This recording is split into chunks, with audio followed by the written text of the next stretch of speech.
2025년 4월 16일 수요일 날마다 솟는 샘물 말씀 묵상입니다.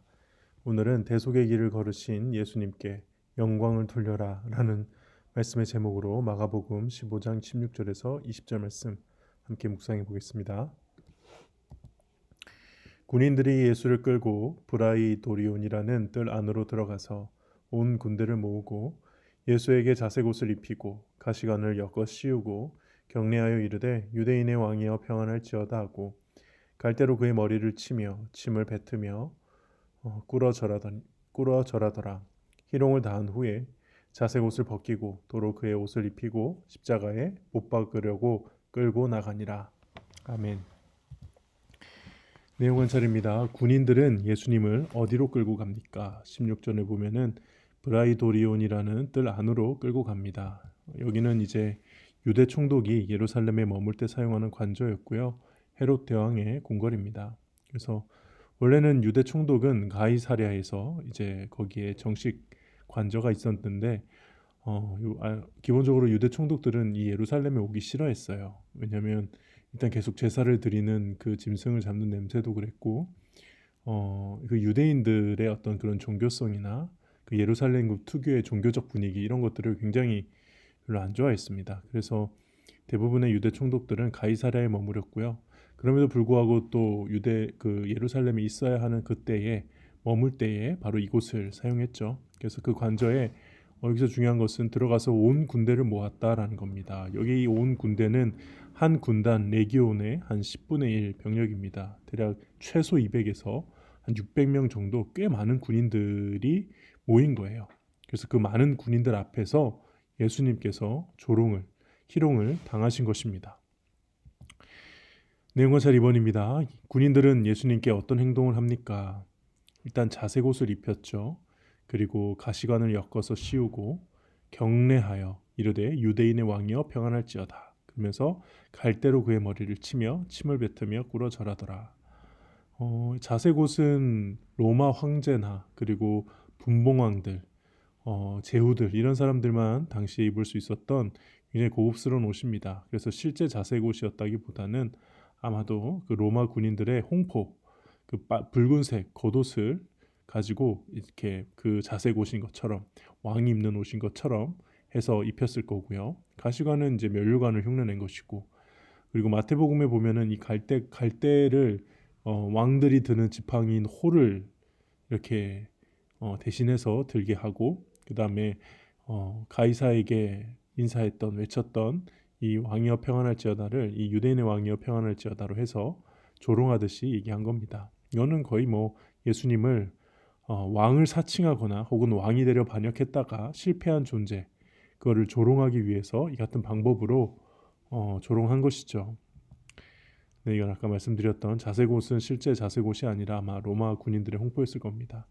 굉장히 많은 군인들에게 둘러싸여서 아주 성대하게 조롱을 당하는, 참 이게 표현이 좀 그런데요.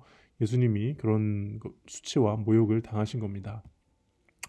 예수님께서는 왜 군인들의 모욕적인 행동을 묵묵히 감당하십니까? 이건 예수님께서 이미 마가복음에서도 나왔는데요. 예언하신 일입니다. 그들은 능욕하고 침뱉으며 채찍질하고 예수님을 죽일 것이다 라고 얘기를 하셨죠. 그래서 이 예수님의 말씀이 성취되는 순간으로 이 본문을 봐야 되고요. 예수님께서는 애초에 말씀을 성취해가는 구약의 하나님께서 예언하신 그 모든 말씀들, 그리고 그 말씀들을 비추어 예수님도 말씀하셨죠. 그 말씀들을 실제로 이루어가는 그 사역을 하신 것입니다. 그래서 예수님은 사역하실 때부터 이 때를 이미 보고 계셨고 걸어가고 계셨고 알고 계셨던 것이죠. 참된 왕이신 예수님께서 나를 구원하시기 위해 모욕적인 왕의 대관식까지 감내하시는 모습에서 무엇을 느낍니까? 아마 덤덤하게 이 본문을 느낄수록 어쩌면 너무나 편안하게 우리가 신앙생활을 하고 있다는 반증이 아닐까 그런 생각이 듭니다. 그러나 초대교회 성도들은요, 이 마가복음뿐 아니라 예수님이 당하신 이 십자가 고난의 모든 기록들을 누구보다 감정이입하면서 읽고 보았을 겁니다. 왜냐하면 그들은 눈앞에서 동역자들이 이 예수님처럼 잡혀가서 채찍질 당하고 조롱당하고 죽임당하는 것을 눈으로 다 봤기 때문에 그렇습니다. 그렇기에 이 본문은 모든 그리스도인들이 따라가야 할 모범 답안과도 같습니다.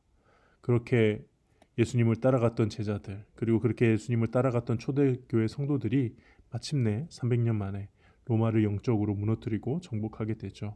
이건 정말 세상이 알 수 없는 놀라운 하나님의 비밀이자 하나님의 지혜, 하나님께서 하나님의 나라를 이 땅 가운데 퍼뜨려 가시는 아주 특별한 방법이었던 겁니다. 그래서 예수님은 우리에게 그런 모습을 보여주시기 위해 오늘 이 모욕적인 왕의 대가시까지도 감내하셨던 것이죠. 결단과 적용입니다. 내가 그리스도인으로서 세상의 모욕에 자존심이 상했던 적은 언제입니까? 조롱과 모욕을 당하면서도 대속의 길을 걸어가신 왕 되신 하나님께 합당한 영광과 경배를 돌리기 위해 무엇을 실천하겠습니까? 어렸을 적에 아버지로부터 이게 6.25 전쟁이나 그럴 때 북한 공산당이 쳐들어와서 예수를 믿는 것에 대해 박해를 하고 시험을 하고 했던 그런 얘기들을 좀 많이 듣곤 했어요. 그때 이제 내가 살아있는 시대에도 그런 때가 한번 오지 않을까 하는 걱정도 하면서 나는 어떻게 그때 믿음으로 나의 믿음을 지킬 수 있을까 막 이런 생각을 한 적이 많았습니다. 근데 감사하게도 아직까지 제가 예수님을 믿는다는 것 때문에 뭐 이렇게 예수님처럼 모욕을 당하거나 치욕을 당했던 적은 없죠. 근데 그럼에도 불구하고 저는 인류의 역사는 언제 어떻게 흘러갈지 모른다고 생각합니다. 그러니까 미래를 자신하는 것만큼 어리석은 것은 없죠. 교회의 역사를 계속 공부하면서 하나님께서 나에게 주신 믿음의 연단이 무엇일까 고민하며 기도하는 시간을 좀 더 가져야겠다. 결국 오늘 이 말씀은 베드로전서에 보면은 오늘 제가 새벽 설교할 때도 말했는데 예수님이 보여주셨던 모든 모습은 사실 우리가 따라가야 할 정답이다. 따라가야 할. 그러니까는 이 정답이 바뀔 수는 없습니다. 이 세상에 많은 사람들이 기독교스러운 뭔가를 하면서 전혀 예수님과 다른 방법, 오답의 방법으로 사역을 하고 무슨 활동을 하고 하는데 예수님이 하셨던 방법으로 가야 됩니다. 모든 제자들은 그랬고 초대교회 성도들은 그랬고 그렇게 해서 이 세상에 교회가 세워지고 기독교가 전파가 되었죠. 그러니까 예수님의 모습을 어떻게 하면 닮을 수 있을까? 악을 악으로 갚지 않고 욕을 욕으로 갚지 않고 정말 공의로운 재판을 하시는 모든 것을 합력하여 선을 이루시는 하나님께 의지하며 매 순간 고난을 믿음으로 이겨내는 그런 제가 될 수 있기를 소망합니다.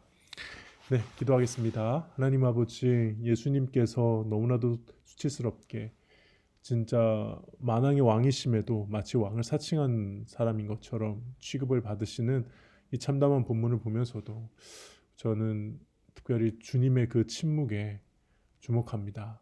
하나님 아버지, 주님이 그렇게 침묵하시며 하나님의 뜻을 이루는데 전심을 다하셨는데 저희 또한 주님을 따라갈 수 있게 하시고 내 삶에 일어나는 많은 공격과 어려움들 혹은 오해와 모욕과 아픔들 속에서도 침묵하며 주님의 구원을 바라며 나아갈 수 있도록 주님 인도하여 주시옵소서. 예수님의 이름으로 기도합니다. 아멘.